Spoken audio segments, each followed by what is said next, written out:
Madame, Monsieur, bonsoir, bienvenue à tous au sommaire de votre édition. Au troisième jour de sa visite de travail et d'inspection dans la 3e région militaire à Béchar, le général de corps d'armée Ahmed Gaïd Salah a supervisé l'exécution de la 2e étape de l'exercice démonstratif de tir avec munitions réelles Iqtisah 2018. Commerce, 7 entreprises algériennes lancent une première démarche pour exporter vers les États-Unis d'Amérique, opérant dans l'industrie, l'agroalimentaire et l'électronique. Une série de contrats signés visant à placer le produit algérien sur le marché américain. Nous parlerons également de l'agriculture dans notre édition. La saison agricole s'annonce prometteuse avec une semence de qualité. Les agriculteurs demandent des unités de transformation pour leur production de tomates. Et du sport avec la 13e édition du championnat d'Afrique de natation. La sélection nationale a remporté jusqu'à présent 8 médailles. Nous ferons le point dans quelques instants.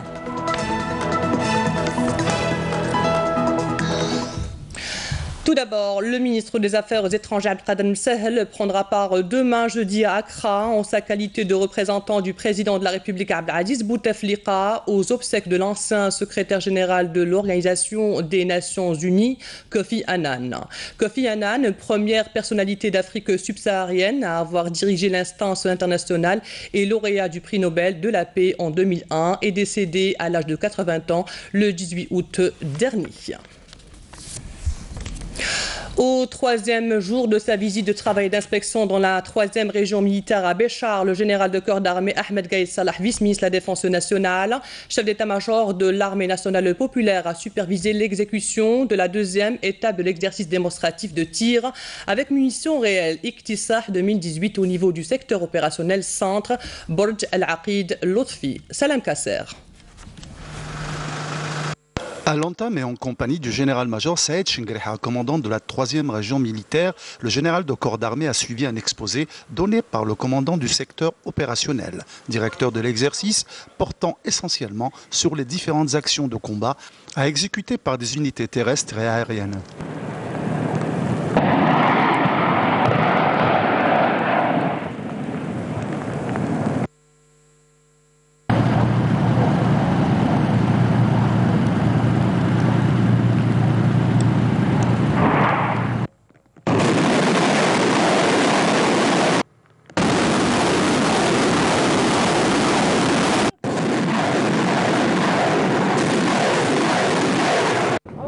Au champ de tir du 10 secteur, le général de corps d'armée a suivi de près les différentes phases de l'exécution de cette étape de l'exercice intitulée « Engagement du 2e échelon du 2e groupement de forces dans l'opération défensive » où les cadres ont affiché un haut niveau de professionnalisme en matière d'analyse et de prise de décision adéquate en temps opportun.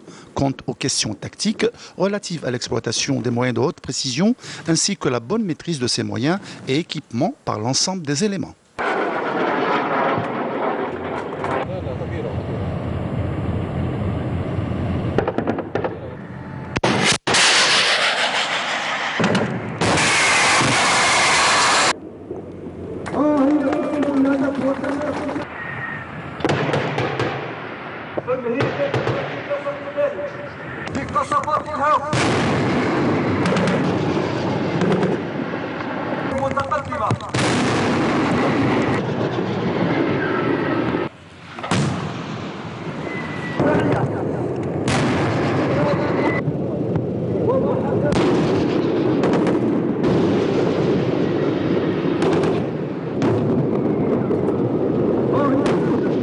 أسلحة المتن وكذا على الدبابات والعربات.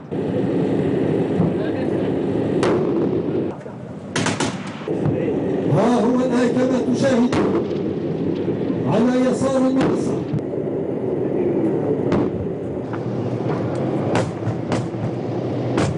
تواصل المدفعية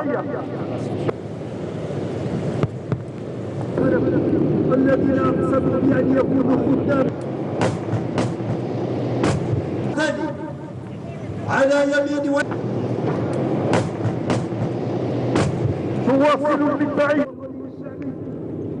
À la fin de l'exercice, le général de corps d'armée a salué tous les personnels ayant participé à ces manœuvres en les exhortant à ne pas se contenter des résultats obtenus, mais plutôt à ambitionner toujours à davantage de succès et à persévérer, à aller de l'avant dans cette démarche distinguée.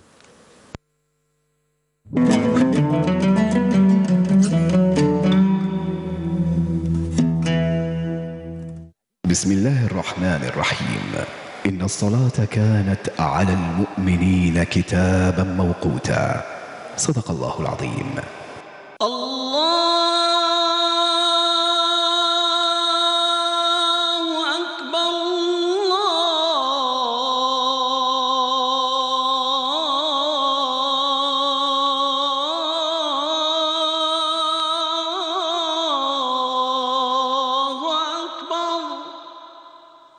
أشهد أن لا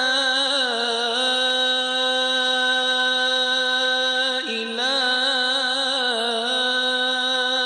إلا الله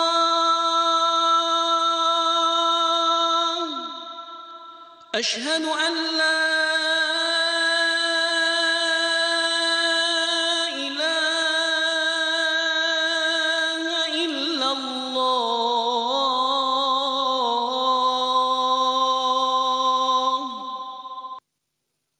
أشهد أن محمدًا رسول الله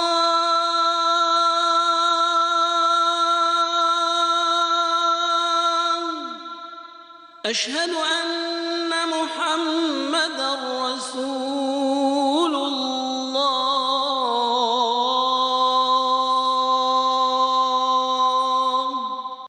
حي على الصلاة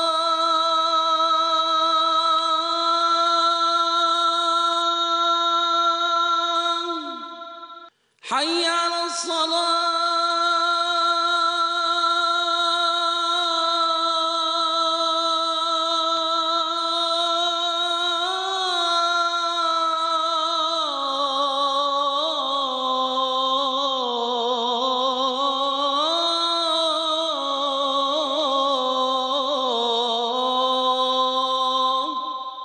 حي على الفلاح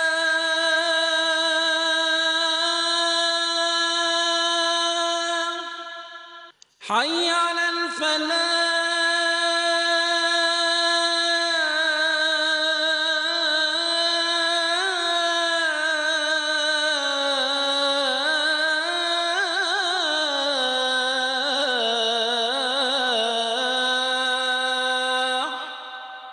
الله أكبر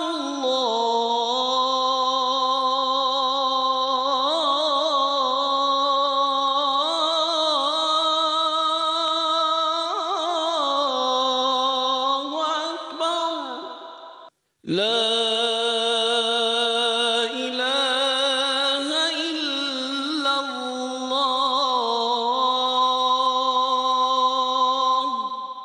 اللهم رب هذه الدعوة التامة والصلاة القائمة آت محمدا الوسيلة والفضيلة والدرجة الرفيعة وابعثه اللهم مقاما محمودا الذي وعدته. تقبل الله صلاة الجميع.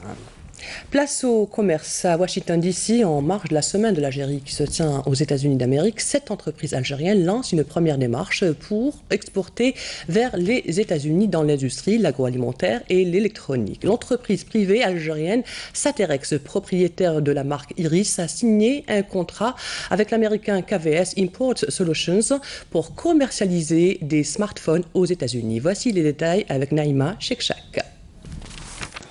La semaine algérienne économique et culturelle à Washington a abouti à la signature d'un ensemble d'accords entre opérateurs algériens et américains. L'industrie alimentaire et l'électronique sont notamment les domaines bénéficiant de ces signatures d'accords. La qualité et la diversification sont les premières valeurs de notre société Iris. Avec nos produits et les prix que nous proposons, je pense que l'on va être très compétitif sur le marché américain.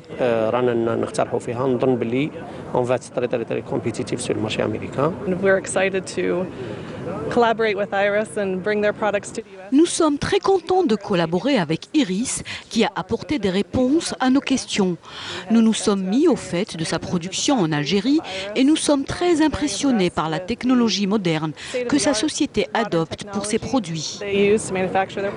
Pour le ministre du Commerce Saïd Jelleb, ces rencontres avec la partie américaine durant cette manifestation ont été fructueuses puisqu'elles ont permis de tracer un programme de coopération dans les activités hors hydrocarbures. Ces rencontres donnent un élan aux relations économiques entre l'Algérie et les États-Unis d'Amérique. Les Américains sont d'accord pour coopérer avec nous dans les différentes étapes en matière de commerce et d'investissement. D'un autre côté, parmi les résultats de nos rencontres, il y aura, Inch'Allah, une visite des opérateurs économiques américains en Algérie qui rencontreront les opérateurs algériens, verront le produit algérien et le process de production chez nous. Cette manifestation a donné à voir les opportunités en vue d'exporter un produit algérien très viable. L'Algérie, au nom du groupe des États d'Afrique, a plaidé pour une approche globale pour la conservation et l'utilisation durable de la biodiversité en haute mer, et ce lors des travaux de la conférence intergouvernementale tenue sur ce thème à New York, a indiqué l'Organisation des Nations Unies sur son site web. Voici le compte rendu avec Farah Hamadesh. Un nouvel aménagement institutionnel proposé par l'Algérie au nom du groupe des États d'Afrique a reçu le soutien de plusieurs participants aux travaux de la conférence intergouvernementale sur la conservation et l'utilisation durable de la biodiversité marine en haute mer. L'Algérie propose une conférence des parties comme organe suprême et décisionnel, un secrétariat responsable de la gestion administrative au jour le jour et un comité scientifique ouvert aux scientifiques et experts de toutes les régions du monde. Ce comité scientifique devrait examiner les propositions qu'on lui fait avec toutes les organisations pertinentes.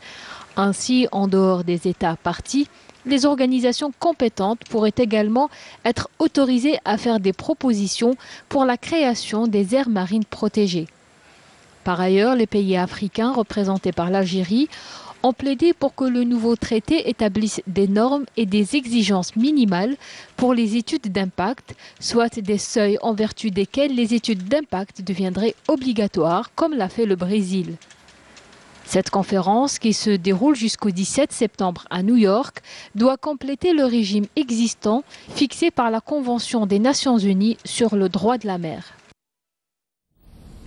Place maintenant au chapitre de l'agriculture. La saison agricole 2018-2019 est en pleine préparation. La semence de la pomme de terre doit être plantée ces jours-ci. Les services techniques relevant du secteur sont sortis sur le terrain pour contrôler la qualité de la semence à Ain Defla notamment.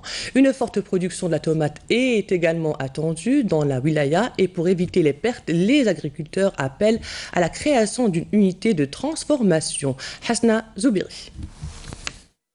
Dans le cadre des préparatifs pour la saison agricole 2018-2019, les services agricoles de la wilaya de Ain Defla contrôlent la qualité des graines dans cette unité de transformation de la pomme de terre à El Attaf. Nous enregistrons une production quotidienne de 1000 quintaux de graines quotidiennement. Plusieurs wilayas s'alimentent de Ain Defla comme Médéa, Ouadsouf, Mascara et Djelfa. Nous avons près de 40 entreprises qui produisent les graines avec un réseau de 300 exploitations agricoles inscrites dans ce programme avec une production de 1 million de quintaux à Ain Defla. Les services de contrôle veillent à la qualité des graines pour garantir une bonne production selon les normes requises. Le contrôle concerne également la qualité des eaux d'irrigation ainsi que les engrais. D'autres opérations de contrôle sont prévues, comme le contrôle des engrais ainsi que les techniques d'irrigation adoptées. Nous veillons à l'application stricte des instructions du ministère des Ressources en eau avec l'utilisation des barrages et des puits pour irriguer les terres agricoles. Concernant la production de la tomate industrielle, les agriculteurs appellent à la création d'une unité de transformation à Ain Defla. Ce n'est plus une demande, mais elle est devenue une nécessité vu la bonne production de la tomate ici à Ain Defla. Nous avons plus de 1700 hectares de terre destinés à la culture de la tomate, ce qui est énorme. Wilaya agricole par excellence, Ain Defla promet après ses préparatifs une bonne production de la pomme de terre. Direction Ain Timouchent, où plusieurs exploitations agricoles se sont lancées depuis peu dans l'aquaculture. Un nouveau filon pour les gérants de ces femmes qui ont décidé d'intégrer l'aquaculture et l'agriculture traditionnelle. Les résultats sont là. En quelques mois à peine, leur production de fruits et légumes a doublé de volume. Voici le reportage de Ben Zelda et commentaire de Karim Haïfa. Nous sommes à quelques encablures de Ain Tmouchent où cette exploitation agricole intègre agriculture et pisciculture pour produire plus et polluer moins. On atteste la production record cette année de fruits et légumes grâce aux eaux d'irrigation riches en nutriments de ce bassin où sont élevées plusieurs espèces de poissons. On s'est lancé dans l'aquaculture en 2012, une expérience réussie grâce aux eaux riches en nutriments des bassins qu'on utilise dans l'irrigation de nos terres. Après l'irrigation des terres avec ces eaux, les résultats sont édifiants, avec des fruits et des légumes sains, goûtus et de bon gabarit. La direction de la pêche nous a proposé ce type de poisson. L'expérience a marché, le nombre de poissons a augmenté et ces eaux ont contribué à l'amélioration de la qualité des produits maraîchers. La direction de la pêche de la région encourage les fermiers à se lancer dans l'aquaculture, un filon porteur selon ces derniers de par sa contribution et de façon effective dans l'agriculture bio.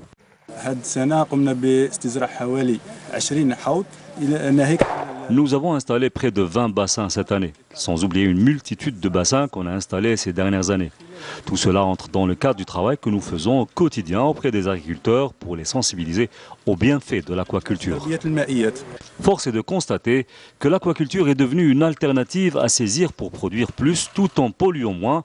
Plusieurs agriculteurs de la région l'ont bien compris en se lançant dans cette aventure avec l'intime conviction qu'ils ont fait le bon choix. Dans un communiqué, le ministère de la Défense nationale a indiqué que dans le cadre de la lutte antiterroriste et grâce aux efforts fournis par les forces de l'armée nationale populaire, 2 terroristes se sont rendus hier aux autorités militaires à Tamanrasset, 6e région militaire. Il s'agit en l'occurrence des dénommés Sebak Abdallah, dit Abou Nasser, qui avait rallié les groupes terroristes en 2010, et Khdaish Lahsen, dit Abou El-Qassem, qui avait rallié les groupes terroristes en 2013. Les 10 terroristes étaient en possession de 2 pistolets mitrailleurs de type Kalachnikov et de 2 chargeurs garnis de munitions. Dans le même contexte et suite à une opération de recherche et de ratissage menée dans la localité de Oued Jnan, Sahel, à Skikda, 5e région militaire, un détachement de l'armée nationale populaire a découvert et détruit 7 casemates pour terroristes contenant des quantités de substances, de vivres et divers objets. Ces résultats positifs réalisés attestent du degré de maîtrise de nos forces armées dans l'accomplissement de leur mission avec efficacité et professionnalisme pour asseoir la sécurité et la quiétude à travers tout le territoire national, conclut le communiqué du MDN. L'actualité à l'étranger, l'aéroport international de Mitiga dans la capitale libyenne de Tripoli a de nouveau été fermé ce mercredi. Le département aéroportuaire du ministère libyen des Transports a annoncé la suspension du trafic aérien en raison de bombardements arbitraires n'ayant occasionné aucun dégât, confirmant que les vols avaient été transférés vers l'aéroport international de la ville de Misurata, à quelques 200 km à l'est de Tripoli. L'aéroport international avait rouvert le 7 septembre dernier après sa fermeture due à des conflits armés entre les forces gouvernementales et des milices. La Russie a lancé hier les plus vastes manœuvres militaires de son histoire, mobilisant près de 300 000 hommes, toutes les composantes de l'armée impliquées et des soldats chinois en soutien. Ce déploiement massif auquel participent les armées chinoises et mongoles, baptisé Vostok 2018, continuera jusqu'au 17 septembre en Sibérie orientale et dans l'extrême-orient russe.